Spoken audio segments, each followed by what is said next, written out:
সবাই নিশ্চয়ই ভালো আছেন। আপনারা অনেকেই জানেন যে আমি এআই নিয়ে কাজ করি বা এআই সংক্রান্ত কিছু ভিডিও আমি আমার ইউটিউব চ্যানেলে দিছি, আপনারা হয়তোবা দেখতে পাইছেন। তো তারই ধারাবাহিকতায় আমি আপনাদের সাথে একটা বিষয় শেয়ার করব। তো আমি কিছু ভিডিও রেডি করছি, তো আপনাদের একটা ভিডিও রেডি একটু ওপেন করে দেখাই। তো দেখেন আমি একটা স্ক্রিনে একটা ভিডিও ওপেন করে দেখলাম। এই দেখেন আমি রিলোড দিচ্ছি। তো দেখেন দেখেন কি সুন্দরভাবে ভিডিওটা চলতেছে, দেখছেন? এগুলো সবগুলো আমি এআই দিয়ে জেনারেট করছি। সুন্দর একটা গল্প রেডি করা আছে। তো পর্যায়ক্রমে দেখেন কি সুন্দরভাবে কথা বলতেছে। আমি ভয়েসটা একটু অফ করে রাখছি, যেহেতু কপিরাইটে কিছু প্রবলেম হতে পারে, এই জন্য আমি অফ করে রাখছি।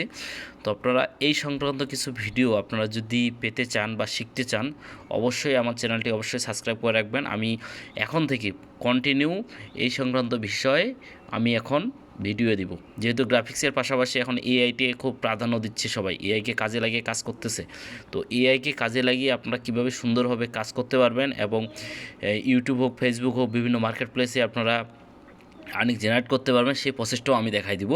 তো অবশ্যই আপনারা এই বিষয়গুলো একটু মাথায় রাখেন আর চেষ্টা করবেন আপনি যে কোনো একটা স্কিলের পাশাপাশি মাল্টিপল কিছু স্কিল ডেভেলপ করার জন্য, তাহলে আপনি ভালো কিছু করতে পারবেন। দেখেন আমার গল্পটা কী সুন্দরভাবে চলতেছে, আর এগুলো সম্পূর্ণ আমি ভিউ 3 দিয়ে করা। তো কিভাবে রেডি করছি, তো সম্পূর্ণ প্রসেসটা আমি আজকে থেকে কন্টিনিউ আমার ইউটিউব চ্যানেলে আপনারা পেয়ে যাবেন।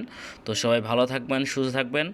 অবশ্যই যুগের সাথে তাল মিলিয়ে চেষ্টা করবেন নিজেকে আপডেট করার। ধন্যবাদ সবাইকে।